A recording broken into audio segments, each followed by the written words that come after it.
5월의 따스한 햇살이 창가로 스며들던 그날, 이정숙은 아들의 전화를 받고 있었습니다.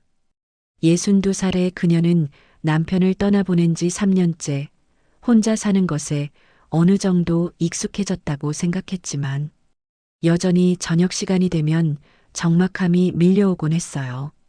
아들 성우가 결혼한다는 소식을 들었을 때 정숙의 마음은 복잡했습니다. 기쁨과 동시에 두려움이 몰려왔거든요. 며느리와 어떤 관계를 맺게 될지, 또 다시 시댁과 친정 사이에서 줄타기를 해야 하는 건 아닌지 걱정이 앞섰죠.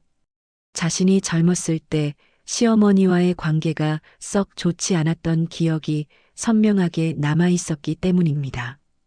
며느리가 될 김민지는 29살의 평범한 직장 여성이었어요.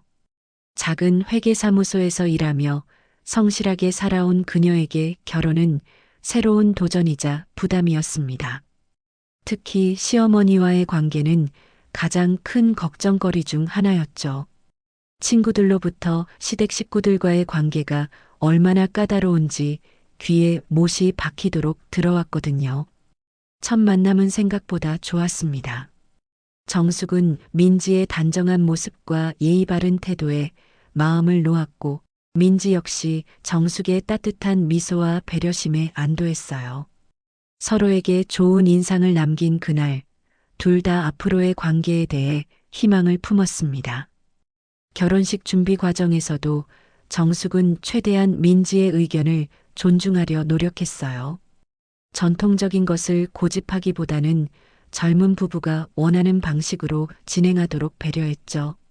민지 또한 정숙의 세심한 배려에 감동했고, 이런 시어머니라면 앞으로도 좋은 관계를 유지할 수 있을 거라 생각했습니다. 하지만 각자의 마음속 깊은 곳에는 서로 다른 기대가 자리 잡고 있었어요.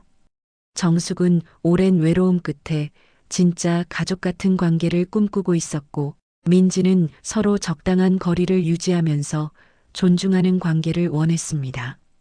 이런 미묘한 차이는 아직 드러나지 않았지만 앞으로의 관계에 작은 씨앗처럼 심어져 있었죠.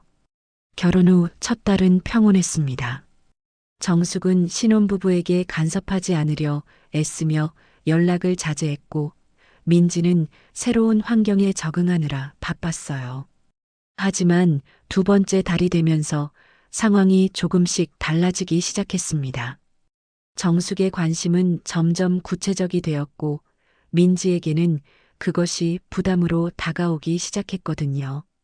이렇게 서로 다른 출발점에서 시작된 두 여성의 관계는 좋은 의도에도 불구하고 미묘한 균열을 보이기 시작하는데요. 결혼한 지 2달이 지나면서 정숙의 전화벨 소리가 민지에게는 점점 부담스럽게 느껴지기 시작했습니다. 처음에는 하루 걸러 한 번씩 안부를 묻던 정숙이 어느새 매일 같은 시간에 전화를 걸어오고 있었거든요. 오늘 뭘 먹었는지, 몸은 괜찮은지, 성우는 잘 챙겨주는지, 정숙의 질문들은 언제나 세심했습니다. 하지만 민지에게는 그런 관심이 때로는 감시처럼 느껴졌어요. 특히 직장에서 힘든 하루를 보내고 집에 돌아왔을 때 정숙의 전화는 또 다른 피로를 안겨주곤 했죠. 어머님, 저 괜찮아요. 민지는 최대한 밝은 목소리로 대답하려 애썼습니다. 하지만 정숙은 민지의 목소리에서 뭔가 이상함을 감지했어요. 혹시 아픈 데는 없는지, 성우가 잘못한 일은 없는지 더욱 자세히 물어보기 시작했습니다. 정숙의 마음속에는 진심 어린 걱정이 자리 잡고 있었어요. 자신이 며느리였을 때 시어머니로부터 받지 못했던 관심과 사랑을 민지에게는 주고 싶었던 거죠. 하지만 그 마음이 민지에게는 제대로 전달되지 않았습니다. 상황은 민지가 임신 소식을 알렸을 때 더욱 복잡해졌어요. 정숙은 기뻐하며 매일처럼 영양제를 챙겨다 주고 몸에 좋다는 음식을 직접 만들어 가져다 줬습니다. 민지는 고마워하면서도 점점 숨이 막혔어요. 자신의 공간이 사라지는 것 같았거든요. 정숙은 민지의 표정에서 뭔가 어색함을 느꼈지만 그것이 자신 때문이라고는 생각하지 못했어요. 아마도 입덧 때문에 힘들어하는 거겠지. 초보 임신부라서 불안한 거겠지 하고 넘어갔습니다. 오히려 더 세심하게 챙겨야겠다고 마음먹었죠. 민지가 출산을 앞두고 있을 때 정숙은 산후조리에 대한 계획을 세우기 시작했어요. 산후조리원보다는 집에서 직접 돌봐주는 것이 좋겠다고 생각했거든요. 하지만 민지는 산후조리원을 선호했습니다. 첫 아이라 모르는 것이 많으니 전문가의 도움을 받고 싶다고 했어요. 이때부터 두 사람 사이에 미묘한 의견 차이가 드러나기 시작했습니다. 정숙은 전통적인 방식을 선호했고 민지는 현대적인 방법을 원했어요. 둘 다 아기를 위한 최선의 선택이라고 생각했지만 그 최선의 기준이 달랐습니다. 성우는 둘 사이에서 중재하려 했지만 쉽지 않았어요. 어머니도 아내도 모두 좋은 의도에서 하는 말이라는 걸 알고 있었기 때문에 누구 편을 들어야 할지 몰랐거든요. 결국 애매한 입장을 취하며 상황을 모면하려고만 했습니다. 민지가 아들을 낳았을 때 정숙의 기쁨은 하늘을 찔렀어요. 손자를 본 순간 눈물이 왈칵 쏟아졌습니다. 하지만 산후조리원에서의 면회 시간은 제한적이었고 정숙은 아쉬움을 감출 수 없었어요.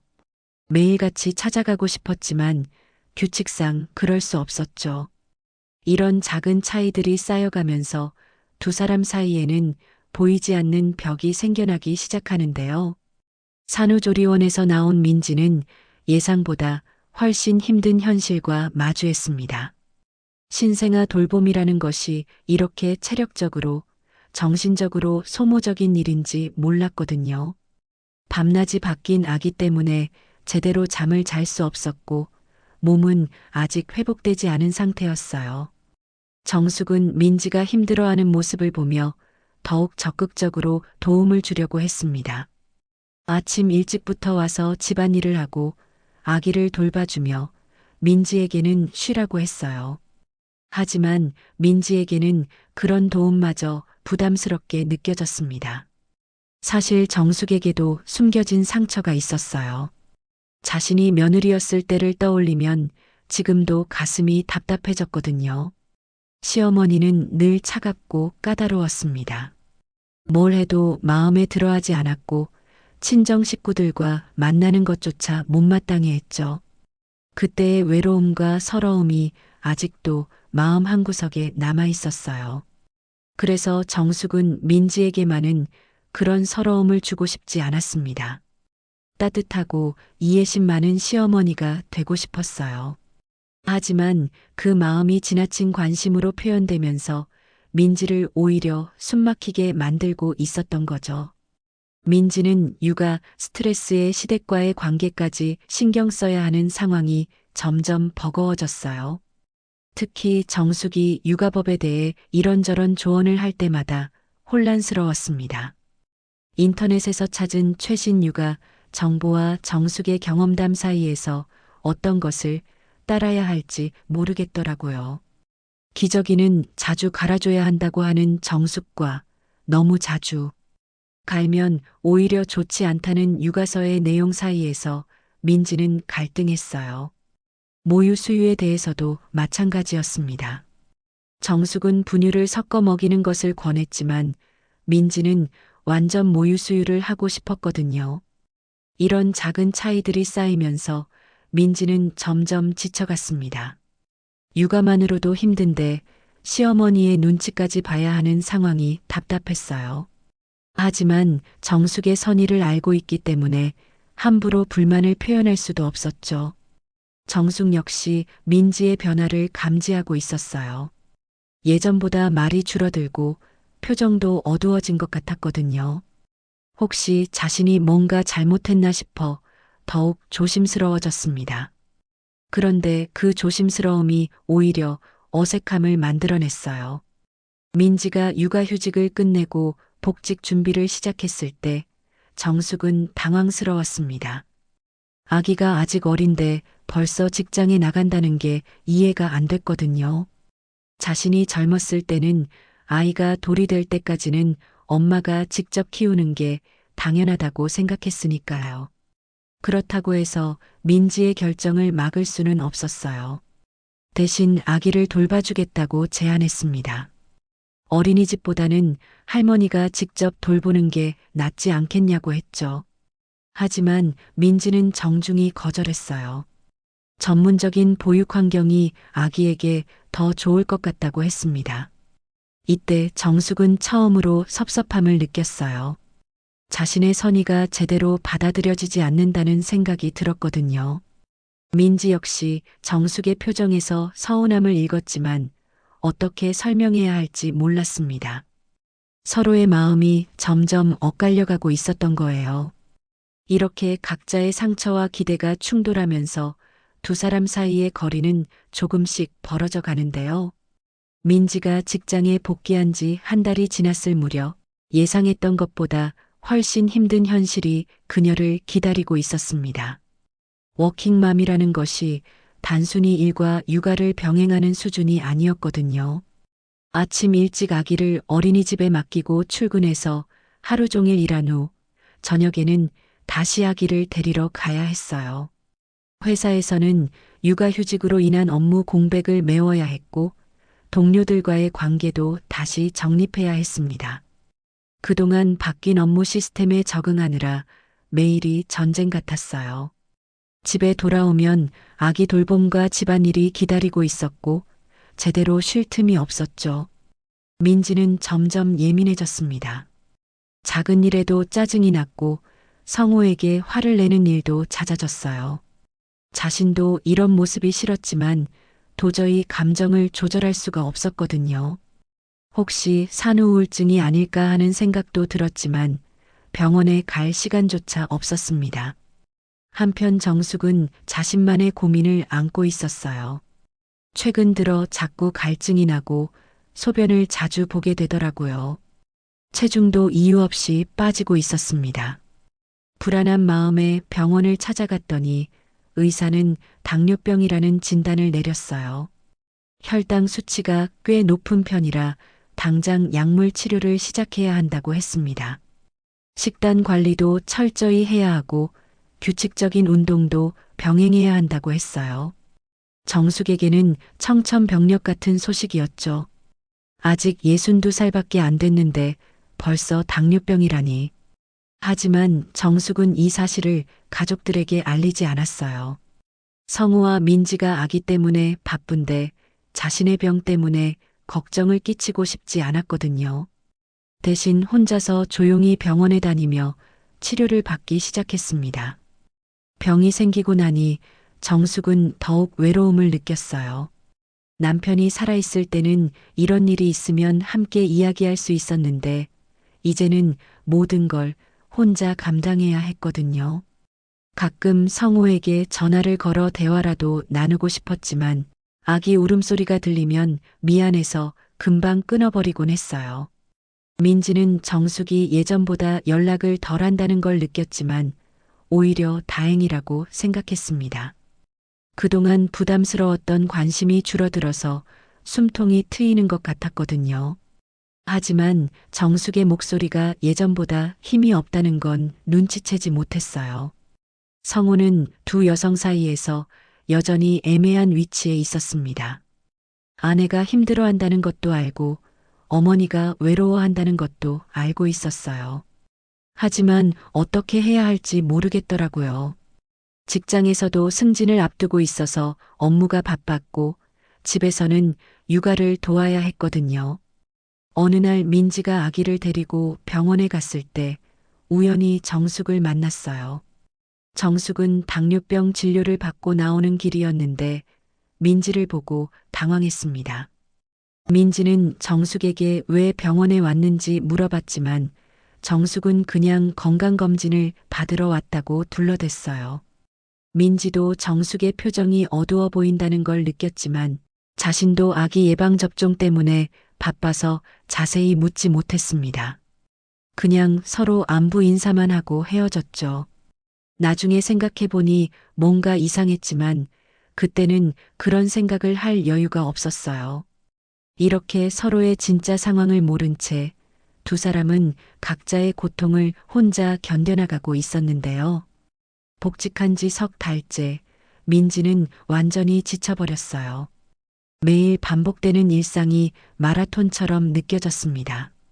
새벽 5시에 일어나 아기 이유식을 준비하고 어린이집 가방을 챙긴 후 출근 준비를 해야 했거든요. 아기가 밤에 자주 깨서 제대로 잠을 잘 수 없는 상황에서 이런 일상을 반복하는 것은 정말 힘들었어요. 회사에서도 상황이 녹록지 않았습니다. 육아휴직 기간 동안 담당했던 업무를 다른 동료가 맡았는데 복귀 후에는 새로운 업무를 배정받았어요. 익숙하지 않은 일을 처리하느라 야근도 잦아졌고 그럴 때마다 어린이집 연장 보육을 신청해야 했죠. 아기에게 미안한 마음이 들면서도 어쩔 수 없는 현실이었습니다. 집에 돌아오면 또 다른 일들이 기다리고 있었어요. 아기 목욕시키기, 이유식 먹이기, 빨래하기, 집안 정리하기. 성우도 도와주려고 했지만 서툴렀고 민지가 직접 하는 게 더 빨랐거든요. 결국 대부분의 육아와 가사 일은 민지의 몫이 되었습니다. 민지는 점점 감정 조절이 어려워졌어요. 사소한 일에도 눈물이 났고 아무 이유 없이 화가 나기도 했습니다. 거울을 보면 야윈 얼굴과 다크서클이 심해진 모습에 스스로도 놀랐어요. 예전에 자신을 잃어버린 것 같아 우울했습니다. 한편 정숙의 몸 상태는 더욱 나빠지고 있었어요. 당뇨약을 먹고 있지만 혈당 조절이 쉽지 않았거든요. 의사는 스트레스를 받지 말고 규칙적인 생활을 하라고 했지만 혼자 사는 노인에게는 쉬운 일이 아니었습니다. 특히 밤이 되면 외로움이 더욱 심해졌어요. 남편이 없는 빈집에서 혼자 드라마를 보다가도 문득 허전함이 밀려왔습니다. 성호에게 전화를 걸고 싶었지만 아기 때문에 바쁘다는 걸 알고 있어서 참았어요. 가끔 민지와 아기 사진을 보내달라고 부탁했지만 답장이 늦을 때가 많아 서운했습니다. 정숙은 자신의 병을 숨기느라 더욱 조심스러워졌어요. 가족 모임이 있을 때도 평소와 다름없이 행동하려고 애썼습니다. 하지만 쉽게 피로해지고 집중력도 예전 같지 않았어요. 요리를 하다가도 중간에 어디까지 했는지 헷갈리는 일이 생겼죠. 성우는 회사에서 팀장 승진을 앞두고 있었어요. 그동안 열심히 일한 보람을 인정받는 기회였지만 그만큼 책임도 무거워졌습니다. 새로운 프로젝트를 맡게 되면서 출장도 늘어났고 집에 있는 시간은 더욱 줄어들었어요. 집에 돌아오면 피곤에 지친 아내와 우는 아기, 그리고 쌓인 집안일이 기다리고 있었습니다. 성호도 도와주고 싶었지만 체력적으로 한계가 있었어요. 주말에는 밀린 집안일을 하거나 아기를 돌보느라 제대로 쉬지도 못했거든요. 어머니가 가끔 도움을 주겠다고 하면 민지가 부담스러워하는 것도 느꼈어요. 하지만 어떻게 중재해야 할지 모르겠더라고요. 아내의 입장도 이해되고 어머니의 마음도 아셨거든요. 결국 양쪽 다 신경 쓰느라 자신만 더 지쳐갔습니다. 추석이 다가오면서 세 사람 모두에게 또 다른 스트레스가 생겼어요. 정숙은 명절 음식 준비를 어떻게 해야 할지 고민이었고 민지는 시댁 방문 자체가 부담스러웠습니다. 성우는 두 여성 사이에서 어떻게 조율해야 할지 막막했어요.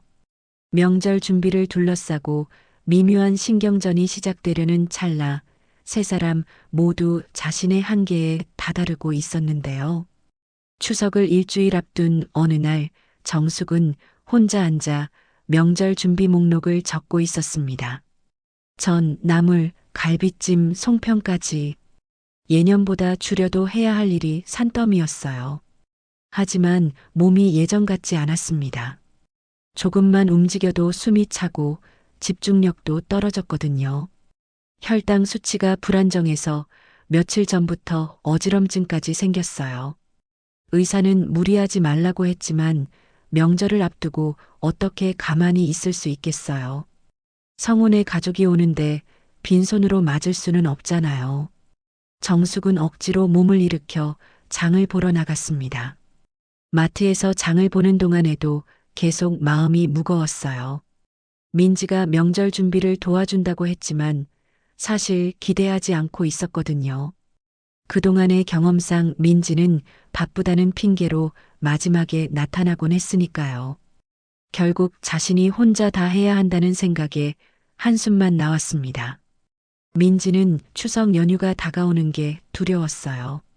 명절이 휴일이긴 하지만 워킹맘에게는 오히려 더 바쁜 시간이었거든요. 시댁 방문 준비에 아기 짐까지 챙겨야 하고 무엇보다 시어머니와 하루 종일 함께 있어야 한다는 게 부담스러웠습니다. 요즘 민지의 컨디션은 최악이었어요.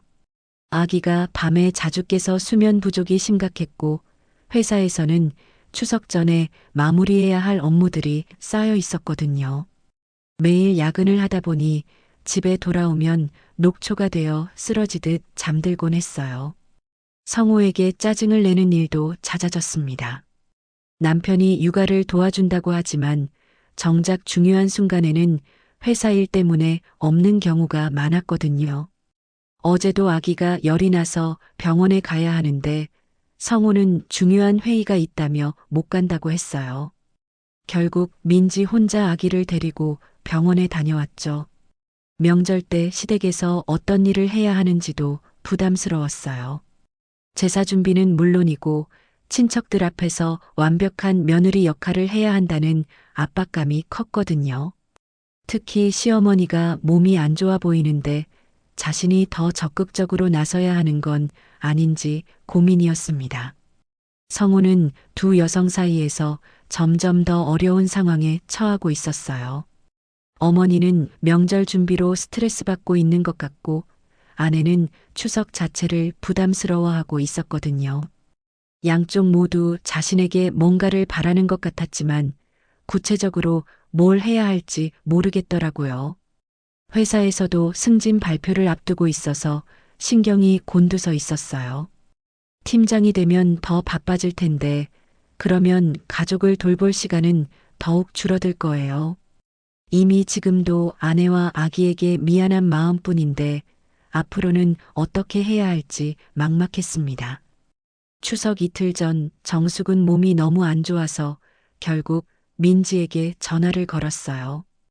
혹시 명절 준비를 조금 도와줄 수 있는지 조심스럽게 물어봤거든요. 민지는 당연히 도와드리겠다고 했지만 목소리에서 피로감이 느껴졌습니다. 민지도 정숙의 목소리가 평소보다 힘이 없다는 걸 눈치챘어요. 뭔가 몸이 안 좋아 보이는데 괜찮은지 물어보고 싶었지만 자신도 워낙 지쳐 있어서 깊이 신경 쓸 여유가 없었거든요. 그냥 명절 때 뵙겠다고 인사만 하고 전화를 끊었습니다. 이렇게 세 사람 모두 한계에 다다른 상태에서 추석을 맞이하게 되었는데 폭발 직전의 감정들이 명절이라는 무대에서 어떻게 터져나올지 예측할 수 없는 상황이었어요. 추석 당일 아침 정숙은 새벽 5시부터 부엌에서 음식 준비를 시작했습니다. 어젯밤 혈당이 높아서 잠을 제대로 이루지 못했는데도 명절 음식만큼은 제대로 준비하고 싶었거든요. 하지만 몸은 정직했어요. 칼질을 하다가도 손이 떨렸고 중간중간 앉아서 쉬어야 했습니다. 민진의 가족이 도착한 것은 오전 10시쯤이었어요. 아기를 안고 들어온 민지의 얼굴은 창백했고 다크서클이 심하게 패여 있었습니다. 밤새 아기가 울어서 거의 잠을 못 잤다고 했어요. 성호도 피곤한 기색이역력했지만 어머니 앞에서는 괜찮은 척하려고 애쓰고 있었죠. 정숙은 민지가 도착하자마자 부엌 일을 도와달라고 했어요. 전을 부쳐야 하는데 혼자서는 시간이 너무 오래 걸릴 것 같았거든요. 민지는 아기를 성호에게 맡기고 부엌으로 향했지만 사실 요리에 자신이 없었어요. 평소에도 간단한 음식만 해 먹었는데 명절 음식은 더욱 어려웠거든요. 전을 부치기 시작한 지 얼마 되지 않아 문제가 생겼어요. 기름이 너무 뜨거워서 사방으로 튀기 시작한 거예요. 민지는 당황해서 소리를 질렀습니다. 뜨거운 기름이 손등에 튀어 화상을 입었거든요. 아야. 민지의 비명소리에 성우가 달려왔어요. 괜찮아. 찬물에 손을 담그고 있어. 성우가 민지를 달래려 했지만 민지는 이미 감정이 폭발하기 직전이었어요. 며칠째 쌓인 스트레스와 피로감이 이 작은 사고를 계기로 터져나오기 시작했거든요. 넌 정말 아무것도 제대로 할 줄 모르는구나. 민지가 성우를 향해 날카롭게 말했어요. 요리도 서툴고 육아도 서툴고 심지어 어머니 도와드리는 것도 제대로 못하잖아. 성우는 당황스러웠어요. 평소 온순했던 아내가 이렇게 감정적으로 나오는 걸 처음 봤거든요. 그때 아기가 울기 시작했어요. 거실에서 혼자 있던 아기가 엄마 아빠의 큰 소리에 놀란 것 같았어요. 민지는 부엌을 나가며 아기를 달래려 했지만 아기는 계속 울었습니다. 민지의 짜증은 더욱 커졌어요. 왜 이렇게 말을 안 듣니? 엄마가 지금 얼마나 힘든지 모르겠지. 민지가 아기에게 화를 내자 아기는 더 크게 울었어요. 그런 모습을 지켜보던 정숙은 견딜 수 없었습니다. 목소리 좀 낮춰라. 정숙이 처음으로 민지에게 단호하게 말했어요. 아기가 무슨 잘못이라고 그렇게 화를 내냐? 이 말에 민지는 더욱 격해졌습니다. 어머니는 모르세요. 매일 밤 못 자고 회사 일하고 집안일까지 해야 하는 게 얼마나 힘든지. 완벽한 며느리가 되라고 하지만 저도 사람이에요. 더 이상 못하겠어요. 민지의 목소리가 떨렸어요. 그 순간 정숙도 참고 있던 말이 터져나왔습니다. 나도 힘들다. 당뇨병이 생겨서 몸도 아프고 혼자 사는 것도 외롭고 그래도 가족들 걱정시키기 싫어서 혼자 견뎠다. 너만 힘든 게 아니다. 정숙의 고백에 민지와 성우는 순간 말을 잃었어요. 시어머니가 당뇨병이라는 사실을 전혀 몰랐거든요. 성우는 어머니에게 다가가 손을 잡았습니다. 어머니, 왜 말씀 안 하셨어요? 걱정시키기 싫었다. 너희들도 바쁘고 힘든데. 정숙의 목소리도 떨렸습니다. 그동안 혼자 감당해야 한다고 생각했는데 이렇게 말하고 나니 마음이 조금 가벼워지는 것 같았어요. 민지도 자신의 감정이 조금 가라앉았어요. 시어머니도 자신만큼이나 힘든 상황이었다는 걸 처음 알았거든요. 미안해요, 어머니. 저도 요즘 너무 힘들어서 감정 조절이 안 됐어요. 정말 죄송해요. 이렇게 세 사람은 처음으로 서로의 진짜 모습과 마음을 확인하게 되었는데요. 그날 오후 세 사람은 거실에 둘러앉아 차를 마시며 조용히 대화를 나눴습니다.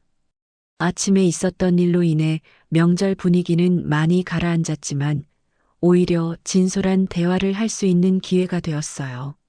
아기도 신기하게 조용히 잠들어 있었죠. 민지는 그동안 숨겨왔던 자신의 상황을 솔직하게 털어놨습니다. 워킹맘으로서의 부담감, 완벽한 며느리가 되어야 한다는 압박감, 그리고 육아 스트레스까지 모든 걸 혼자 감당하려다 보니 한계에 다다랐다고 했어요. 시어머니에게 도움을 요청하는 것조차 부담스러워서 계속 참아왔다고 고백했습니다. 정숙도 자신의 진심을 전했어요. 민지에게 잘해주고 싶었지만 방법을 몰랐다고 혼자 지내는 시간이 많아지면서 외로움이 컸다고 말했습니다. 당뇨병 진단을 받았을 때도 가족들에게 걱정을 끼치고 싶지 않아서 혼자 견뎠다고 했어요. 사실은 민지와 더 가까워지고 싶었지만 어떻게 접근해야 할지 몰라 서툴렀다고 인정했습니다. 성우는 두 여성의 이야기를 들으며 자신의 부족함을 깨달았어요. 회사 일에만 신경 쓰느라 가족들이 얼마나 힘들어하는지 제대로 보지 못했던 거죠. 어머니와 아내 사이에서 중재 역할을 해야 했는데 오히려 회피만 했다고 반성했습니다. 이제 어떻게 해야 할까요? 민지가 조심스럽게 물었습니다. 정숙은 잠시 생각에 잠겼다가 대답했어요. 서로 완벽하려고 하지 말자. 나도 완벽한 시어머니가 될 수 없고 너도 완벽한 며느리가 될 필요 없다. 그렇다면 서로 도우면서 지내면 어떨까요? 성우가 제안했습니다. 어머니 병원 다니실 때 제가 모시고 다니고 민지가 힘들 때는 육아를 도와주시면 어떨까요? 회사에서도 육아휴직이나 시차 출근 제도를 알아보겠어요. 민지도 자신의 생각을 말했어요. 어머니께서 혼자 계시는 시간이 많으시니까 주말에 가끔 아기랑 함께 놀러 가겠어요. 서로 부담스럽지 않는 선에서요. 그리고 명절 준비 같은 것도 미리 상의해서 함께하면 좋을 것 같아요. 정숙은 고개를 끄덕였습니다. 그래, 그러자. 다만 서로 힘들 때는 솔직하게 말하자. 참다가 폭발하는 것보다는 미리 이야기하는 게 나을 것 같다. 그날 저녁, 세 사람은 함께 간단한 저녁을 준비했어요. 정숙은 몸이 아프다고 하니 민지와 성우가 요리를 맡았고 정숙은 아기를 돌봐줬습니다. 완벽하지는 않았지만 서로 도우며 만든 식사는 따뜻했어요. 그로부터 6개월이 지났습니다. 세 사람의 관계는 완전히 바뀌었어요. 정숙은 정기적으로 병원 치료를 받으면서 건강을 관리하고 있고 성우가 병원에 모시고 다니고 있었습니다. 혈당도 많이 안정되었고 외로움도 전보다 덜해졌어요. 민지는 회사와 상의해서 시차 출근제를 이용하게 되었어요. 아침에 조금 더 여유를 갖고 아기를 돌볼 수 있게 되었죠. 정숙도 주 2회 정도 아기를 봐주면서 민지에게 도움을 주고 있었습니다. 처음에는 서툴렀지만 점점 요령이 생겼어요. 성우는 승진을 했지만 일과 가정의 균형을 맞추려고 노력하고 있어요. 야근을 줄이고 주말에는 가족과 시간을 보내려고 애쓰고 있습니다. 어머니와 아내가 편안한 관계를 유지할 수 있도록 세심하게 신경 쓰고 있어요. 무엇보다 중요한 건 서로 솔직하게 소통하게 되었다는 점입니다. 힘들 때는 도움을 요청하고 고마울 때는 표현하고 서로 다른 의견이 있을 때는 대화로 풀어나가고 있어요. 완벽하지는 않지만 진정한 가족의 모습에 가까워지고 있습니다. 어느 따뜻한 봄날, 세 사람과 아기는 함께 공원에 나들이를 갔어요. 정숙은 손자와 놀아주고 있고 민지와 성우는 벤치에 앉아 그 모습을 바라보고 있었습니다. 완벽하지 않아도 괜찮다는 걸 깨달은 후 이들의 관계는 더욱 단단해졌습니다.